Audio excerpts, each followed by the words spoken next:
Welcome to the People Performance Podcast with myself, Scott Morrison, and me, Tracy Roberts. Tracy Roberts, how are you doing? I'm very well. We've all come back in, definitely kind of like head down straight into everything. And it just feels like we're just having a good time, aren't we? Doing what we enjoy. And it's, even if it is busy, it's a good busy. I'm not saying it's a good busy, but you know what I mean. We're going to talk about how you show up to others. Okay. And how that can affect your levels of influence. If you go back to your worst week at work, that's what I always think. What is it about some of the stuff we're going to talk about today that changed drastically? Does that make sense? Yeah. So we're going to talk about maybe unlocking some of the secrets of how you can influence others and connect very quickly with how that will affect the other person. We're going to talk about a little bit about physical presence, because that's quite a big thing. But we're also going to talk about vocal image, because I don't think a lot of people think too much about that. And that also then ties into your ability to storytell and connect your emotional intelligence with conversations and put in your active listening or your conscious listening into a conversation. And even that can affect your influence, can't it? Yeah.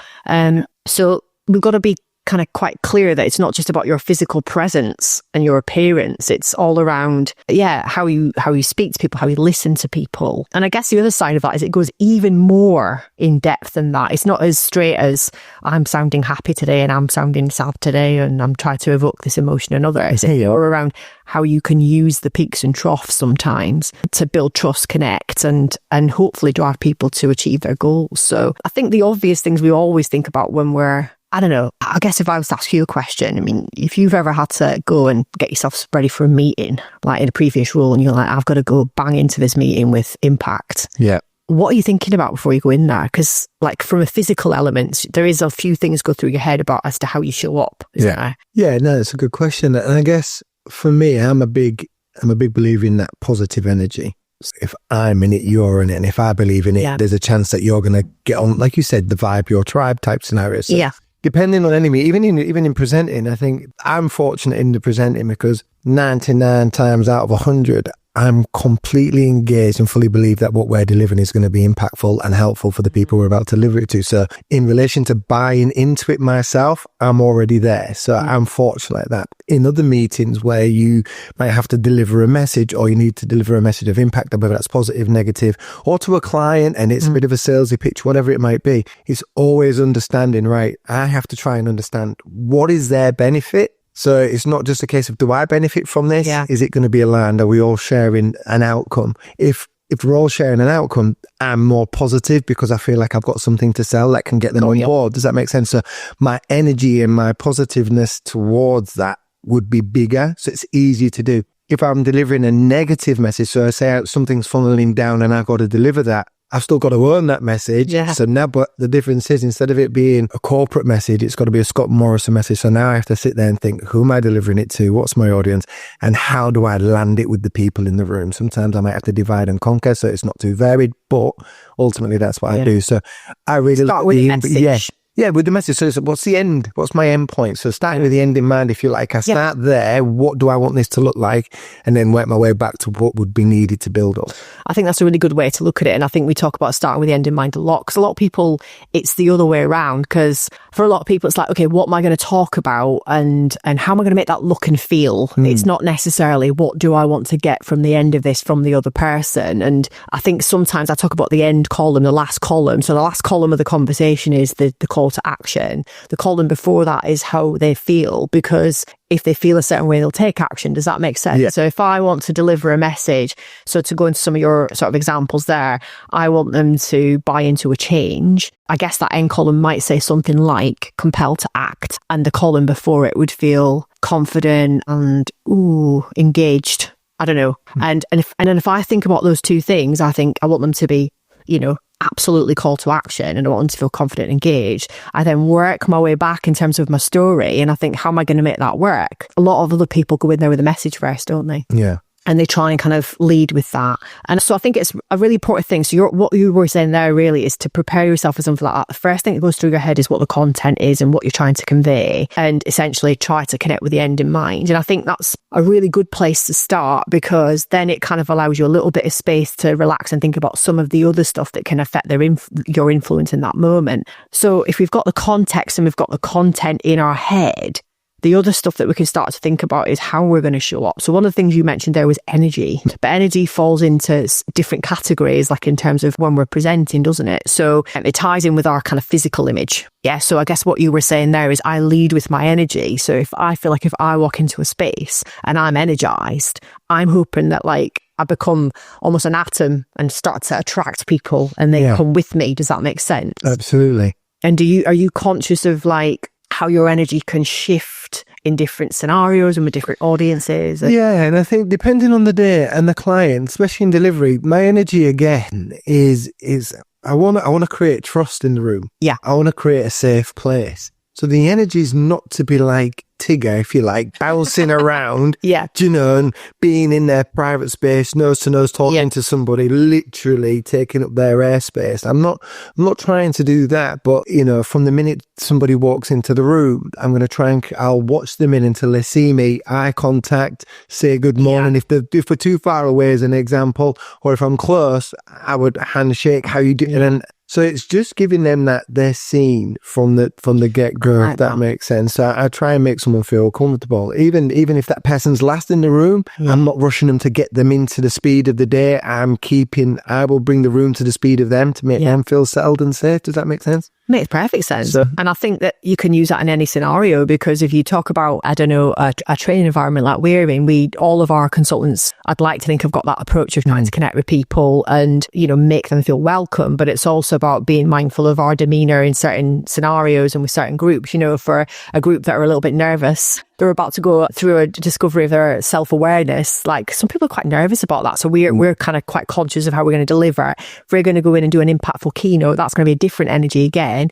If we're going to be dealing with a conflict situation, like a team that are not really working cohesively, we know it could be a little bit tricky. So maybe we're adapting a little bit there. And I think it goes a long way to say that we probably don't think of it this way, but that is part of your physical image, how you show up and how you appear. So we'll talk about what that looks like in a minute. But there's also a little bit of that vocal image in there, because a lot of people probably won't think about it. But when we go through the 5 things to consider, there's a way of using it to create that trust and that momentum in a conversation, or actually apply a really serious moment here or there. And I guess so if you've got the context of what you're going to deliver and you kind of got all that nailed, and we'll probably talk about that in another podcast about actually how to pull together this content in such a way where we kind of shrink it and make it impactful.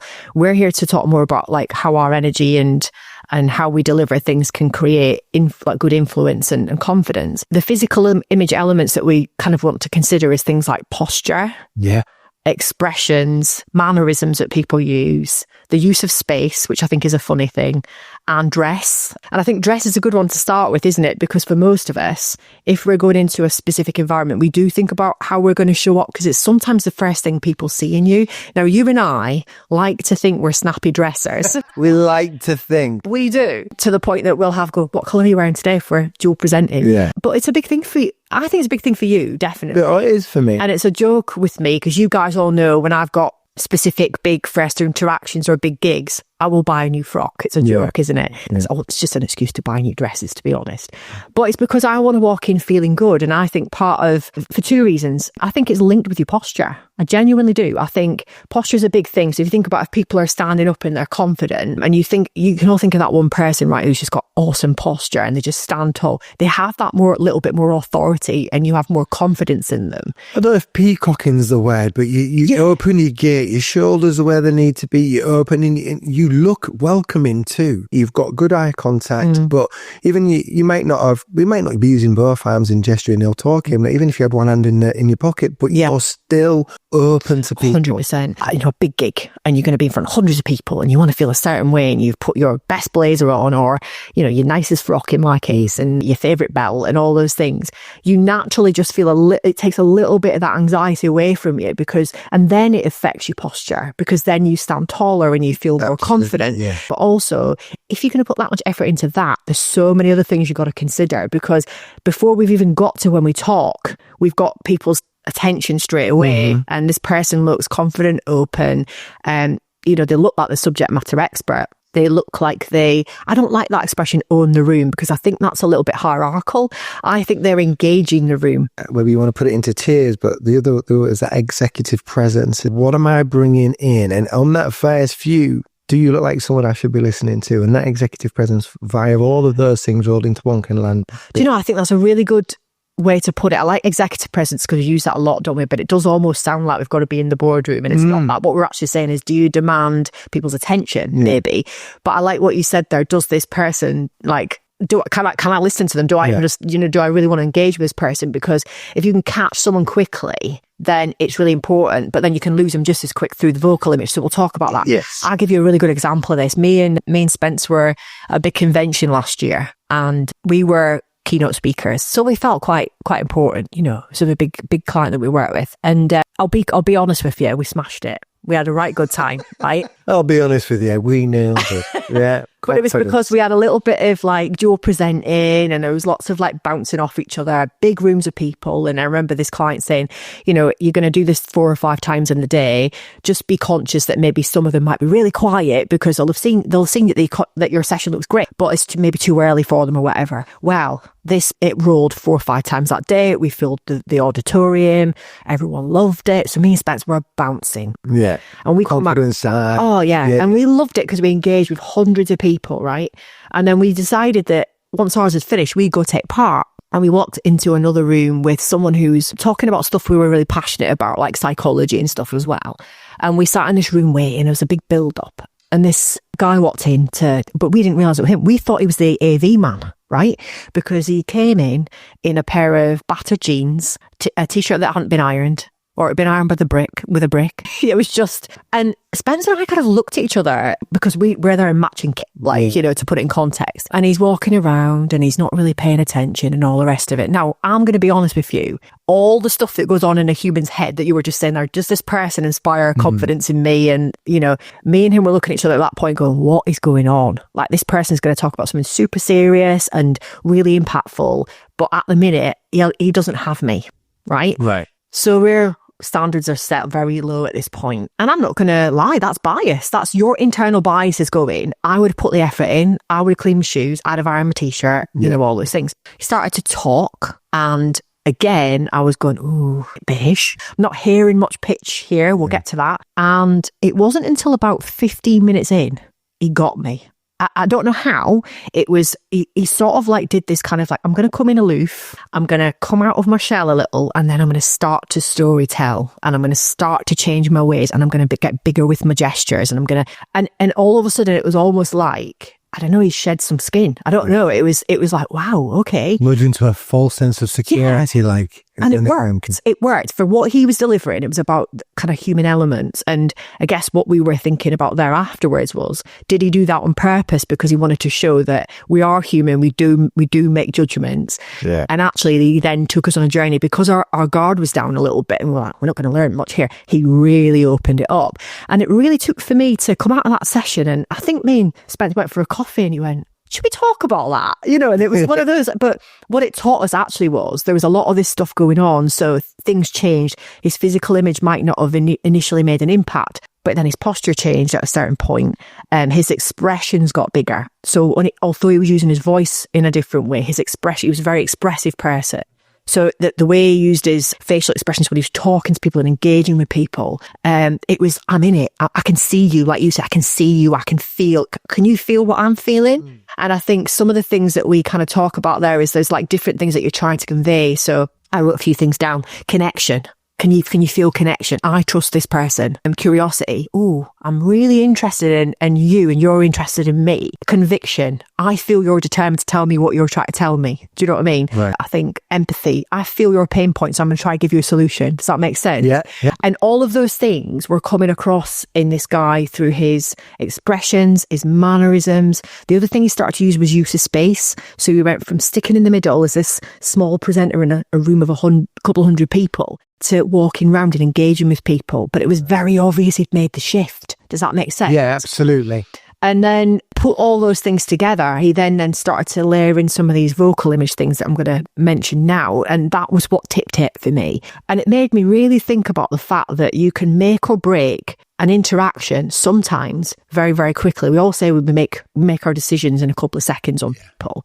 Some of us can be retrained. I've changed my mind. Some of us actually can. Some of us go, nope, dirty shoes out. I don't even want to speak to you, But it did make me think, have I ever been in a situation where I tapped out? I would have not stayed. Do you know what I mean? I would have almost gone, credibility gone. So yeah, here's a strange one. So in your day, in the build up to that session, because yours had been so successful, yours had gone the way you'd planned it, the way you'd foreseen it, etc. Yeah. So vibes are high. You and Spencer are having good communication. She's good. You then enter this place to see what someone else is like. Curiosity keeps you there for a moment. But had you have had a reverse day, not gone so great, not so, not so much interaction, mood be a little bit lower, maybe a little bit more triggered in for various reasons, rather than being so high, you might not have, that might be, let's just get out of here early. This is all painful today. Yeah. I think that's really something to connect with, because like, just even think about putting it in a normal, that's a speaking and presenting gig, right? But think about, just for us in a normal training scenario, or in a meeting, or for the people listening in now, just in a meeting with your team, or say you're leading a training session, or you're in an executive session and you're knowledge sharing and stuff like that. I think it is important to think about from a physical image perspective. If you've dealt with all the stuff you want to talk about and you've got that in your head, like you say, you've got your purpose and you start with the end in mind, that's gone. That's perfect. But sometimes that's not the case. It's an ad hoc meeting, and actually you've got the first thing that people are leading with is not your subject title that you've already thought through. It's you. So if you are in an exec meeting and your posture is collapsed and you're not making eye contact with people coming in the room, or your team are coming in for a meeting and they don't feel your energy shift, that sets the tone, doesn't it? And I think some people in the room, you can change them, like, because you can change it, you can shut your laptop and da-da, but other people, you've lost them within a couple of seconds because you've made no eye contact with them. And and also like your use of space, like if you're sat behind a lectern or something's blocking or your laptop's open, then even that can feel like... Yeah, I see that barrier, an obstacle to... Yeah, definitely. And I guess in terms of mannerisms, I think it's worthwhile thinking about that, because we can link that in a little bit with our social styles. Like, we know that expressives who have like subtitles all over the face all the time. Yeah. So I'm that person. It's like, I know what you're thinking because you've literally just pulled a facial. And I seriously have never, ever really thought about it too much until like way early in my career. Someone said to me, you need to turn your subtitles off. And I was like, what do you mean? And they're like, seriously, if someone's talking and you don't like it, your lip curls. And then equally, if someone's giving me something that I really like, I get really into it. And then actually, sometimes it's not actually about my sort of mannerisms. It's about the fact my mannerisms mean that then my listening switches off, because I've locked onto that one thing there and I'm not listening to this thing over here. Your eyes focus on one thing, which means you've lost focus on everything else. You become too minute in your focus. Yeah. And here's the other thing. If you're really passionate, you're trying to get a point across, especially if you're expressive and you use mannerisms and space and stuff, you're almost overpowering everyone. And if you're trying to influence and not overpower, you got to think about that, because actually it's sometimes better to start with a small space to work from, smaller mannerisms, lighter language, not as emotive, because actually what you're getting people to understand is you're bringing them with you. You're not overpowering them to kind of subliminally, I had to really work hard to get that word out this morning, teach them that that's what they're going to do. And I think for some people that's overpowering. So if you come and go, right, I have this great idea and it's fabulous and it's magnificent, and people are like, have you though, and it's far better to think, actually, while I'm trying to land why don't I ask some questions? Why don't I test the water a little? Yeah. Why don't I stay a little smaller in my space? And then when people are kind of getting into it and we're blue sky thinking, then I can get bigger. Then I'm doing it now. My expressions get bigger. My hands get bigger. Yeah. Less is more to start with, isn't it? So I think thinking about that's super important. And the other thing, the reason that's important is because sometimes we're doing this online, and all those things are either better or worse online depending on the situation. So posture, yes, you can see it. Yeah, absolutely. Expressions, if people are looking at the screen, yes. If they haven't got the camera on, you've got no bloody idea.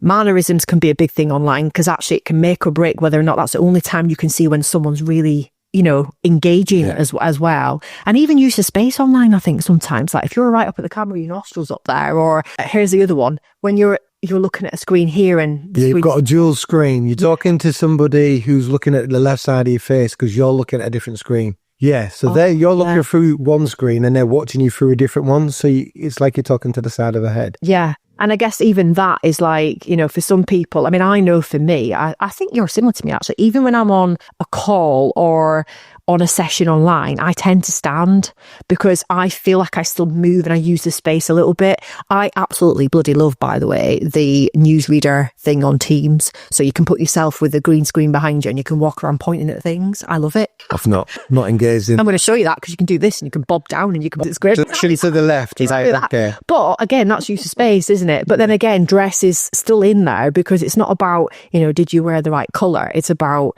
did that help you feel confident? And did people look at you and think, yeah, you seem like, I think the word is it professional? Is that the right word? Yeah, again, you can tie it into that executive presence. I think the executive presence is about how do you feel you're showing out? How are you projecting? Yeah.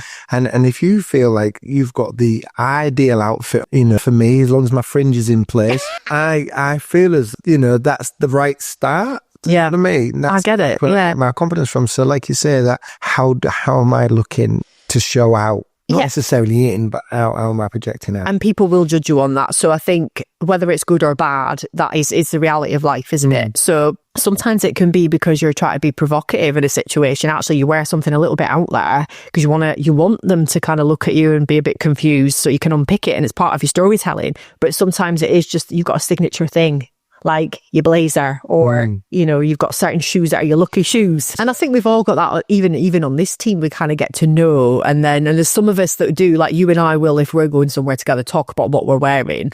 Other people couldn't give two craps, but we've all got a slight different way of wearing what we would class as a professional outfit, you know, but we've also got our kind of relaxed wear. So if we're going to, that's a great example, if we're doing Unity or we're doing something that's kind of focused on activity, we make a concerted effort to wear, you know, matching branded gear so people know where. The other thing it does sort of indicate is we're in charge and come and find us if you need us. And I think sometimes even that, even if you're on stage, there's a bit of, I'm the person here if you need to speak to me afterwards, come see me, you know. You're a point of reference. Definitely. So I think all these things are really important, and I think probably most people listening in will have put some thought into it, but think about things like that you might not put more emphasis on, like the use of space, mannerisms and expressions, because I think maybe if you've got to be honest with yourself, you either don't use enough expressions or you use too many. Very little people can manage to get that balance just right. You know, if you're quite an analytical person, for instance, you will either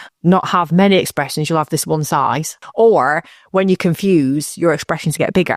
If you're an expressive, you're just expressive about it. Or disagree. Exactly. Yeah, exactly that. Mannerisms can be a big thing. You're either someone who kind of, you know, uses your hands a lot or not. But actually, if you don't, then when you do use it, it has more impact. If you're not someone who tends to use space, when you do use space properly, it has impact. So think about where you normally position yourself on all those things and think, how can I use them to have impact? So it's not my norm. Like you said, I would expect that of that person. I can give you another example with posture and probably use the space as well. When we choose to sit down sometimes during a session. So when we're here, we're like, I'm engaging, I'm giving you confidence that you can listen to me. There are certain points on some of our days where I know you do it too.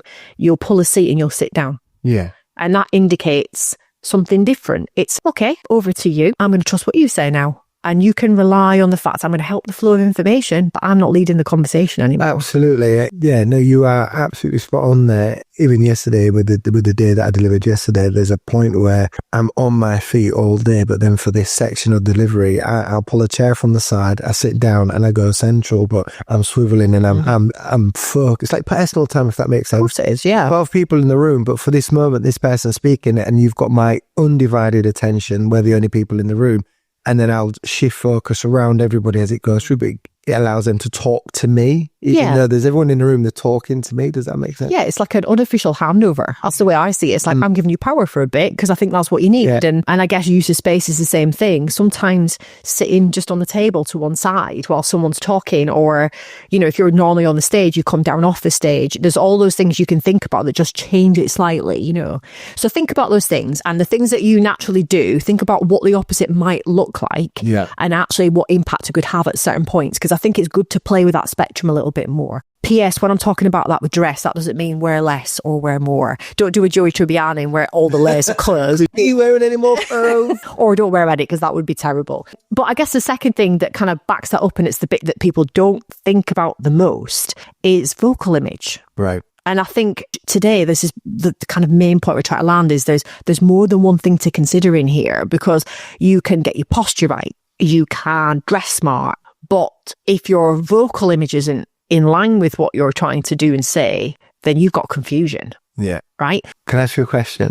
Who springs to mind when you do that? As soon as you describe that, I had a certain celebrity that dresses impeccably, looks immaculate from head to toe, but then shocks the crap out of you when they speak. Yes. David Beckham? Absolutely. And it's a crazy one, because realistically, if he wasn't David Beckham, his voice would be fine. Yeah. Does that make sense? Oh, totally. And imagine if... But for some reason, because of how he's presented, immaculate, how he looks, he's a solid 9 for most people, right? You can see he's a handsome guy. 10.5. All right. Okay.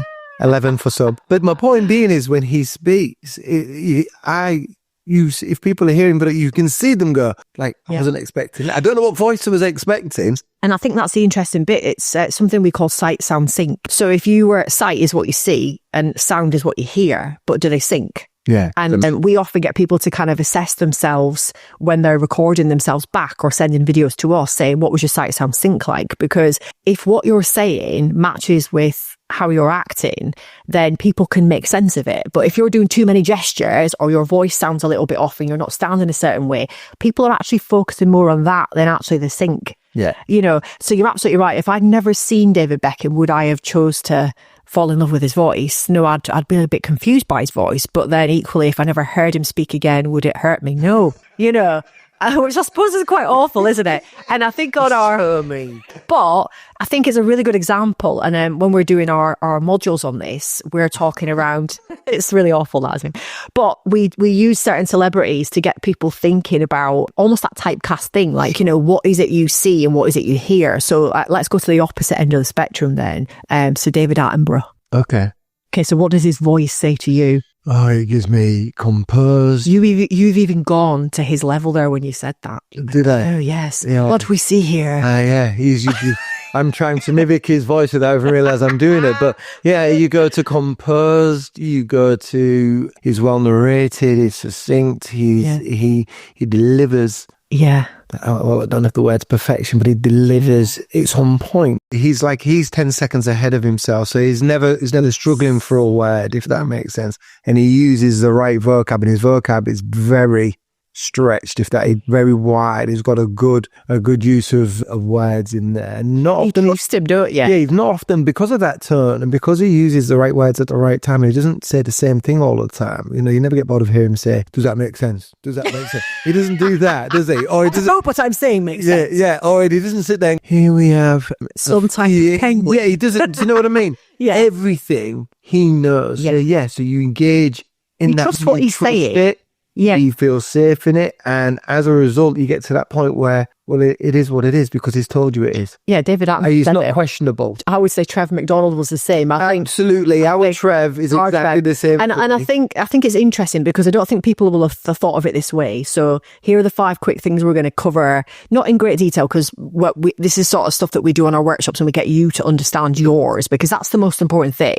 But when you're listening to someone, I want you to think about this. The rate, okay? So the speed that person's talking at, okay? If you're speaking about something really important, then the best way to get someone to listen is to slow down. Yeah. Okay. Most people don't. They get excited and speed up. Okay. But if it's not, you can kind of gloss over it a little bit and get a little bit quicker, because you want the energy, but not the point to land sometimes. And then obviously, if you use variety in your rate, then that's going to get people interested at the right point and energized at the right points. But a lot of people are very, very similar in their rate. They're always the same. So they're either very quick or very slow. Does that make sense? Yeah. So I can think of people I work with, they're like blah, blah, blah, blah, blah, blah, blah. When they speak quick, like I think when we used to do it, talking to people who were in sales, etc., I always, if you speak into, you can come across really nervous. It's like just getting it out. It's like a level jump. Right, yeah. And it's landed and it's like, phew, now it's yours. It's not on mine, it's yours. You deal with what you took from that. Take the ball. Yeah. You know what I mean? So, but there are times where actually rate is a good thing. So I think I'm about a 7. So we can talk 1 to 10. I think I'm about a 7. I'm quite an energized speaker, but I'm not so fast that you can't keep up with me. But I'm very conscious in some of the workshops to use my rate a little bit, because there's certain times I'm trying to bring them with me quickly, bring them into a breakout. There are other times where there's another thing we're going to talk about called pause. I use the rate and the pause in line with each other, and I'll show you what I mean by that. And the reason I do that is because they go, ooh, why is she slowing down? I'm listening. Where are we going? Where are we going with this? So let's think about, so maybe for the listeners now, think about your rate. 1 to 10, 10 when you're off the scale fast, 1 when you're slow.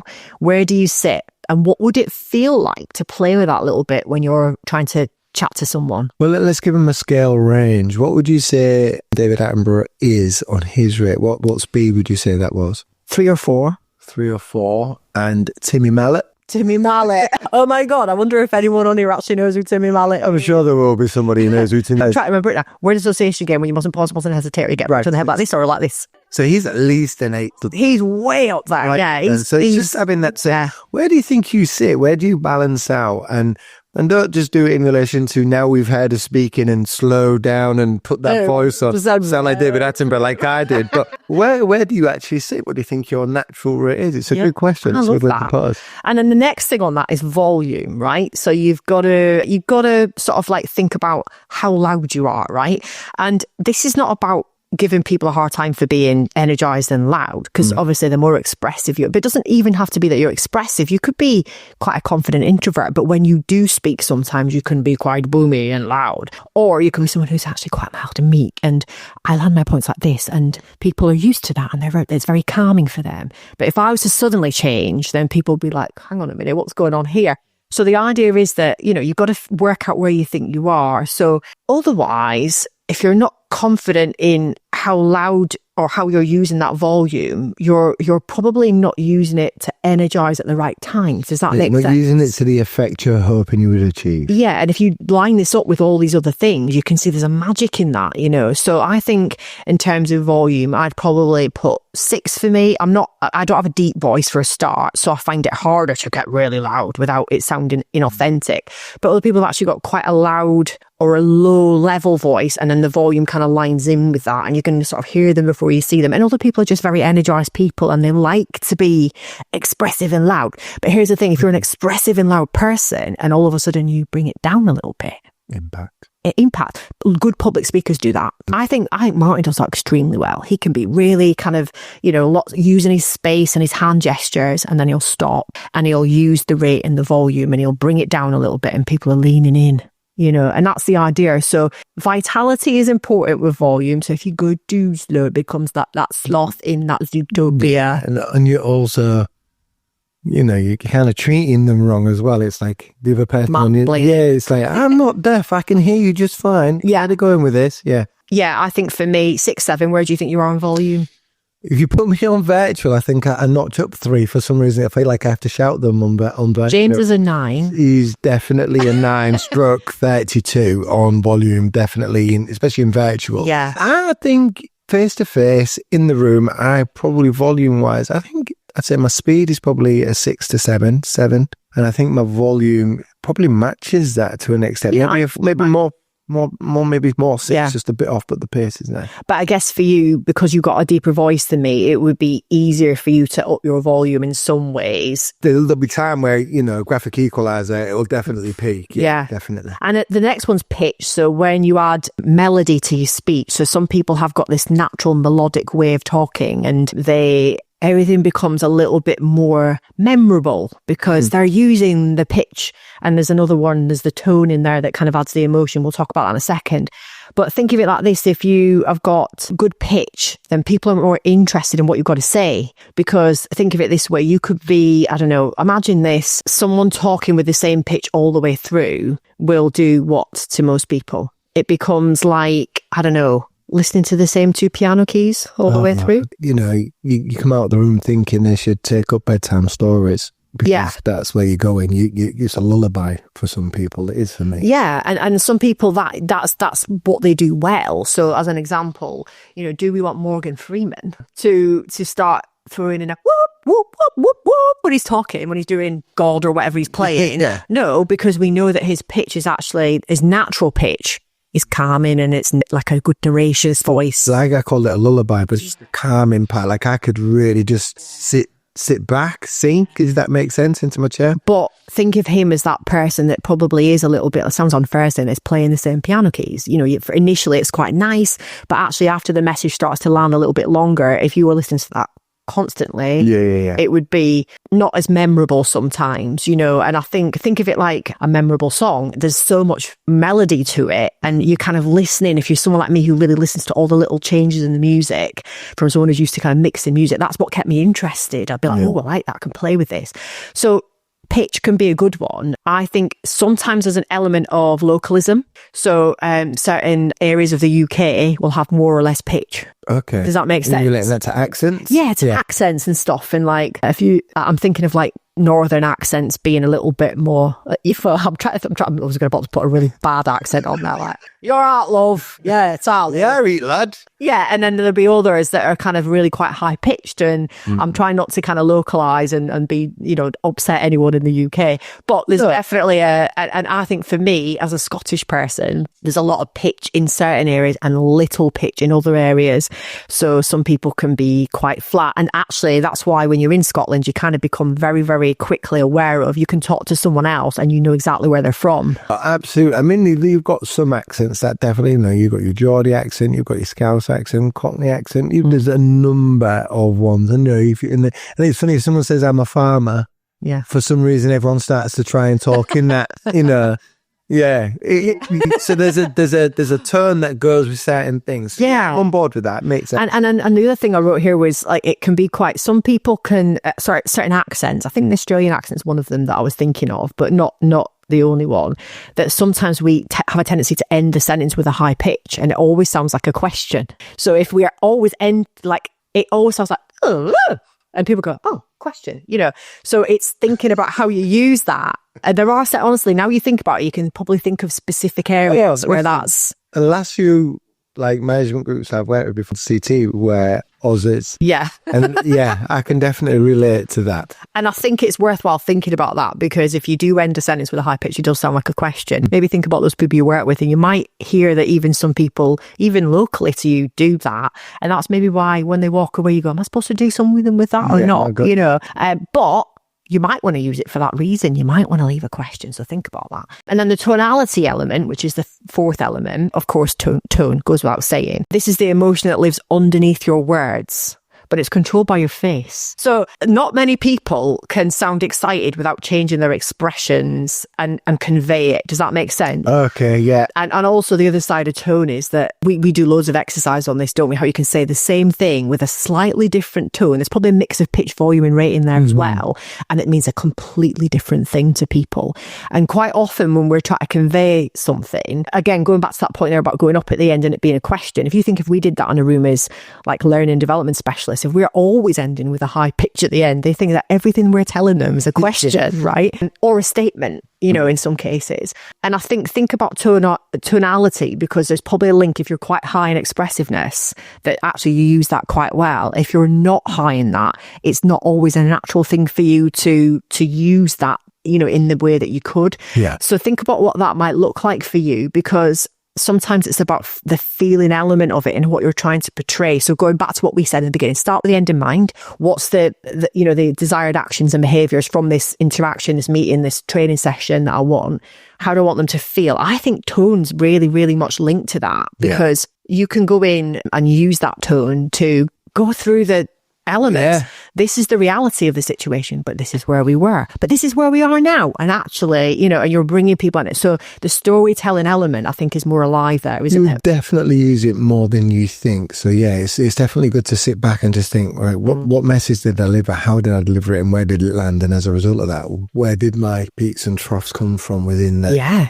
And if I've got no tonality, then I need to think about that, because if I want to storytell a little bit more. Well, this is it. And I think when you look at some of the characters we have within the team, I think a fair few of us would like to think we're steady away at telling a story. So there would be the heightened moments, and yeah, absolutely. I think I'm gonna out B here, which sounds bad. That B has loads of pitch and tone. Loads and loads on our team. She's just so expressive, and she uses her voice and she uses her the use of space and her mannerisms really, really well. But actually, sometimes she's kind of conscious that she wants to bring that in because she's trying to land a really serious point or something. So she's the other way around to some people. Yeah. Whereas for others, those two things are kind of missing and it's not natural to them. So they're thinking all the time, how do I get this point across in a different way? But they're not able to tap into that. So I think it's a good thing to consider, because if you've got those two things and you use them right, you can be a really great storyteller, is what I'm trying to say. Yeah. Now, the last thing is the one that people have the biggest problem with. Okay. Pause. Do you see what I was doing there? No, but then I got conscious who's leaving it for too long, and people have thought, do they know what the next one is? So I thought I'd just share that with the listeners. It's pause. Yeah, I mean, this is so important, right? But it goes against everything British, doesn't it? Let's be honest. We always, hurry up, chaps, let's move this forward. And we're impatient. We're definitely impatient, you and I. But I think the problem is, it's so important because if you pause, you give people an opportunity to think about what you've just said, right? And you give yourself the opportunity to think about what you've just said so you can actually do something with it and connect with the room again. Yeah. And the thing about pause is that the more that you put a pause into something, the more that it kind of radiates that you want interaction with that other person, or you want that, embedded learning going on. And quite a lot of people will avoid the pause because it feels uncomfortable. And they'll think, well, when I land the question, if I land a statement or a question and then I pause and nobody responds straight away, what happens?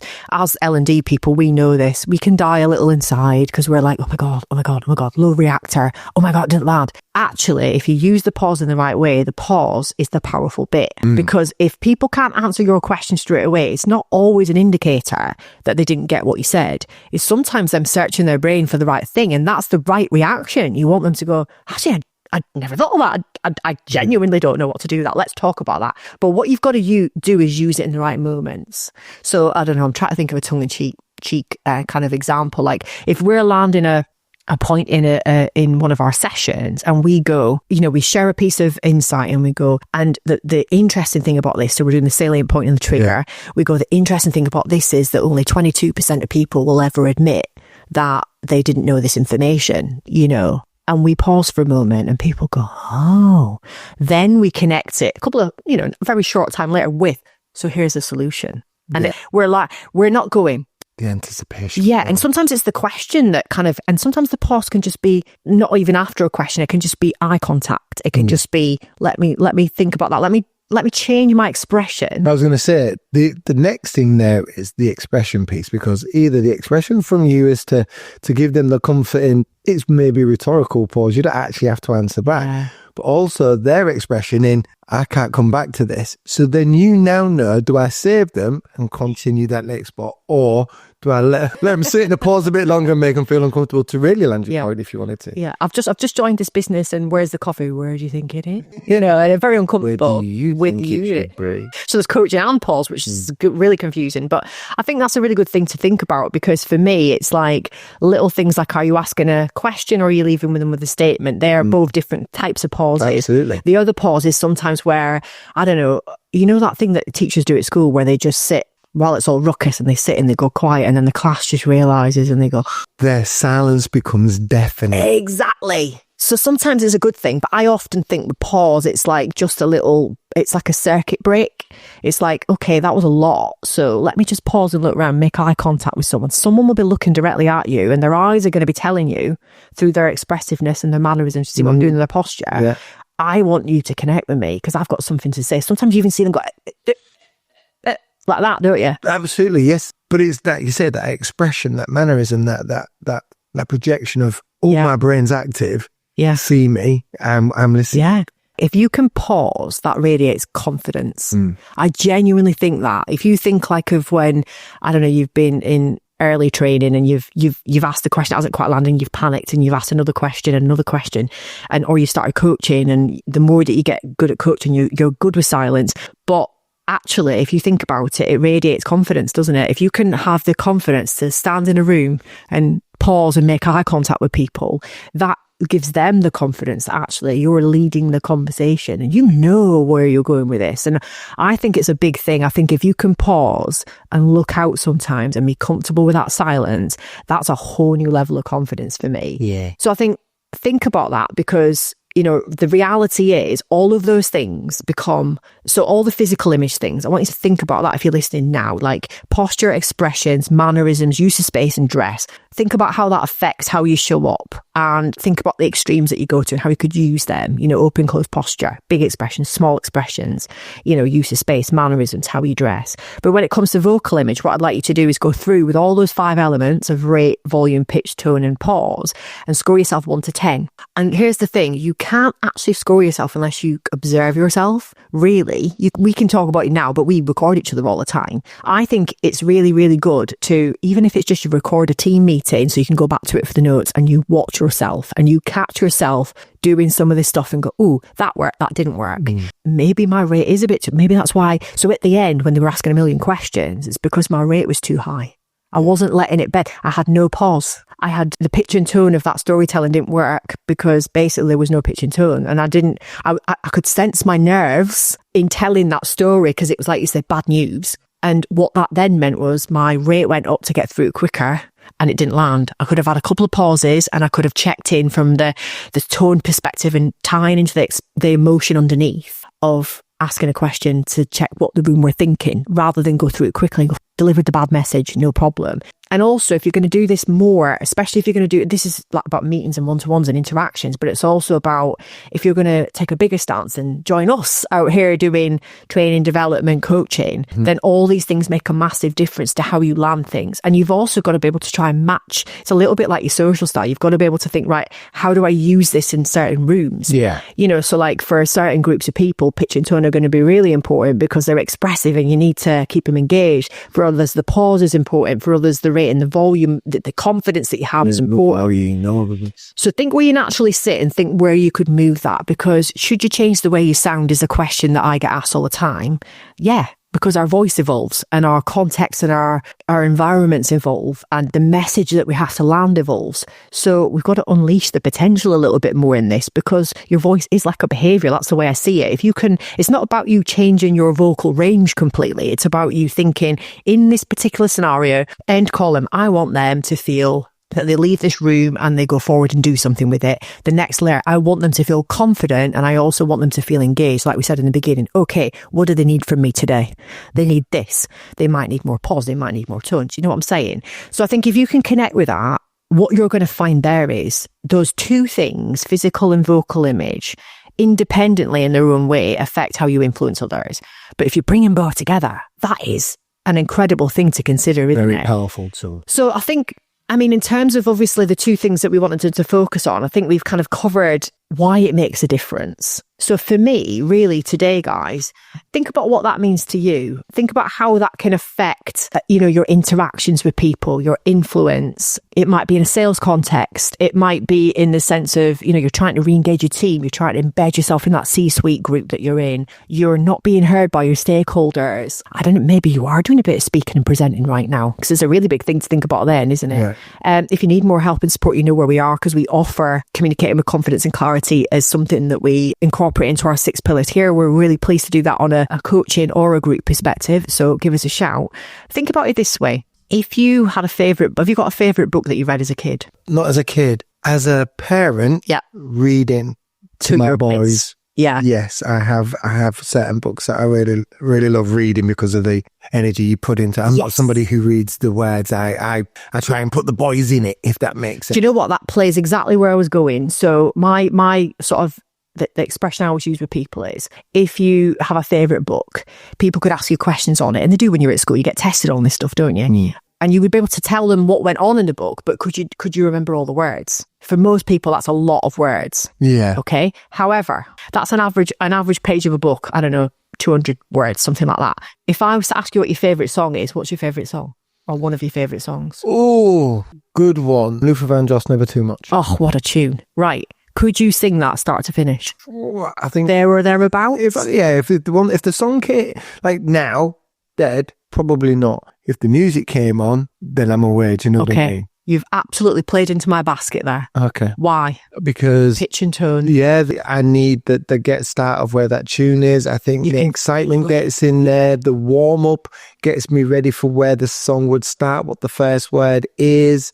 the tonality of the song, where, you know, there's probably about 4 different pitches within the song. Yeah. It's Luther Vandross. I mean, I'm not even going to attempt to kill the song by doing it, but I guess the point being is the book is just as powerful for you, but you've putting your own narrative in, so your own voice is reading that to you. So do you hear a monotone narrative when you're reading your own book? No, because if you're enjoying it, you're getting really into it and you're creating. That's your brain creating pitch, tone, volume, personality. When it comes to reading a book in its entirety and trying to remember all that information, it's too much. There's nothing memorable. Whereas when it's a song, you can link with all the things that are within that song that keep it interesting, keep you engaged, keep you really kind of flowing with it. Yeah, and with songs, a lot of people will put emotional, but that's my wedding song. Exactly.